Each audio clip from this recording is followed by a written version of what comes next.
urana igihe cyose iyo ukoze igikorwa ukabona ico wari wifuza ukakibona, ubwa mbere kiba kinyegeje mu isi y'impwemu, ukagira ukwizera, ugakatisha itike, ukadepansa amafaranga menshi kubera ushaka imishaha izokwakira Yesu, hanyuma nawe wakake uko isezerano rya Bibiliya bivuga. Vraiment ntakubesha, umutima wanje uranezerewe ku rugezo rurenge 100%. Ko ico nifuza ko abantu bakizwa, abantu bamenya Kristo cabaye.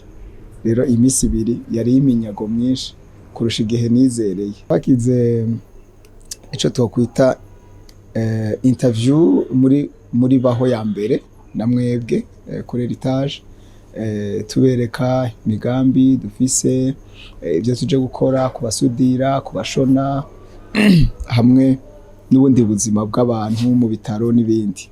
Ariko twa dufise umutwaro kuvuga eske deuxième édition mpemu yarashaka gukora iki muri ba bantu.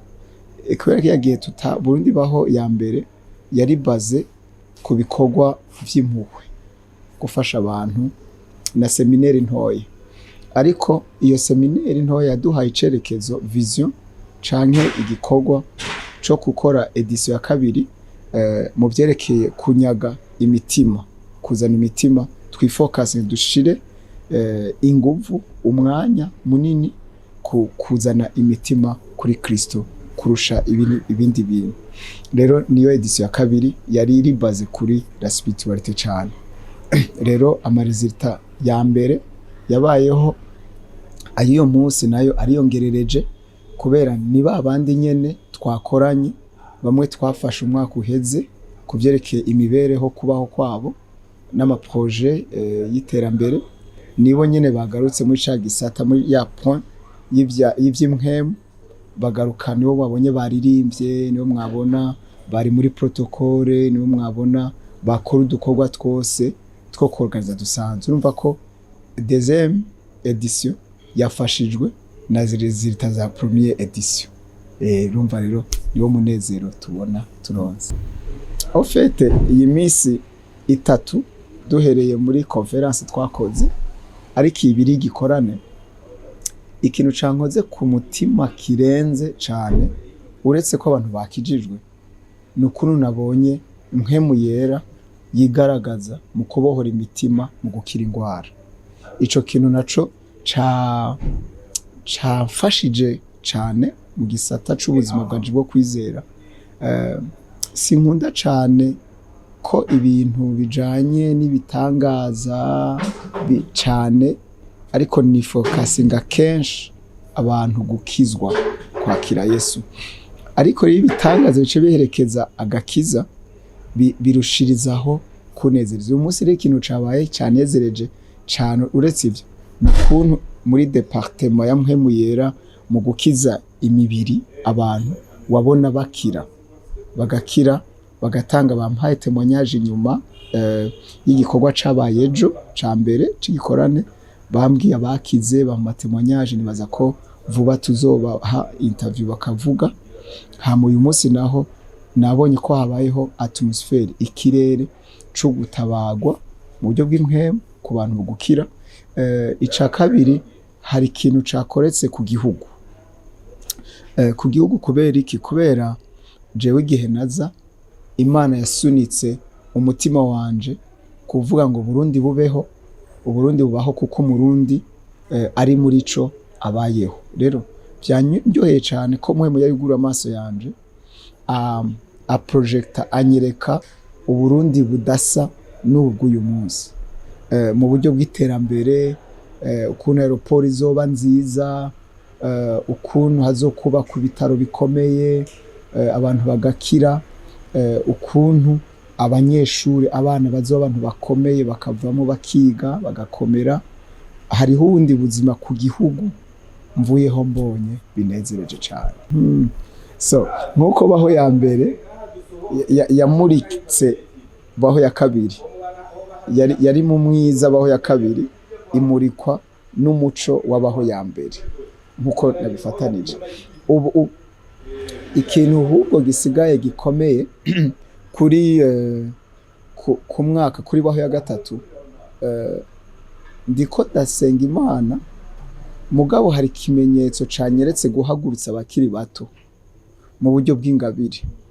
Ico kintu ngiye gusenga Imana yugurure inzira nyinshi zo kukibona mu buryo ishaka. Kugihe cose dukora ikintu Mpwemu Yera yashize ku mutima kandi akamurika koko neza, tukumva ijwi rivyemeza ko arico gihe cabyo.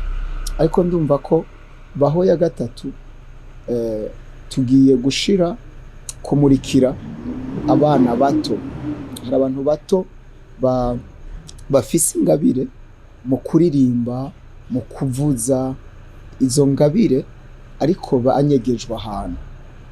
Kandi urumva ko mu buzima umuntu atera imbere kuko Imana yamuhaye umuntu wo kumuteza imbere. Rero numvise ko Baho ya gatatu izokorera cane mu ngabire zijanye no guhagurutsa abakira ahantu mu buryo bwo kuhimbaza Imana, mu buryo bwo kuvuza ivyuma, mu buryo bw'amatalenti zabo. Mugabo bari ahantu bataramenyekana, ariko nibuza ko Baho ya gatatu izobamenyekanisha mu gutegura ibikorwa swate vy'ama award, mu gutegura ibikorwa swate vy'ibiteramo bisanzwe, ariko biza kubamurika bakabona. Ico nico cifuzo. Aha, Burundi Baho, message yenyegeje inyuma ya Burundi Baho ni message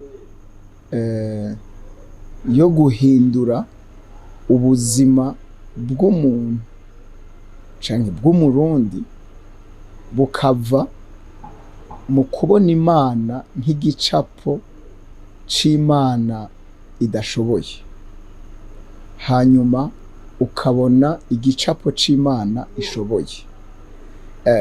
Iyo ni Burundi Baho. Rero Imana ishoboye izanwa n'abayifise, yerekanwa n'abayifise. Jewe rero ko ubutumwa buri nyuma y'iryo jambo ni ubutumwa buza bukura kw'amaso umuntu akamenya ko ubuzima bwose ariko arabamwo hariho ubundi buzima bunyegeje inyuma buza kunyegururwa n'uwabuhishuriwe. Rero message rero ivuga ngo Burundi Baho no kubwira umuntu yazungurutswe n'ibihe bitamwereka imbere heza, ariko ukamubwira ati nyabona nubwo ubona ibikuzengurutse bitameze neza, ubukene, stress y'ubuzima, kubura akazi, guhemukirwa,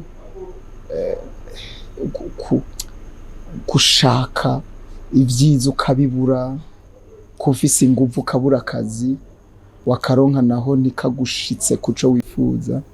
Ariko iyo tumubwiye Burundi Baho, tumubwiye ati nubwo ubona ivyo bike, inyuma yavyo hariho ubundi buzima ukwiye kwizera no kumenya.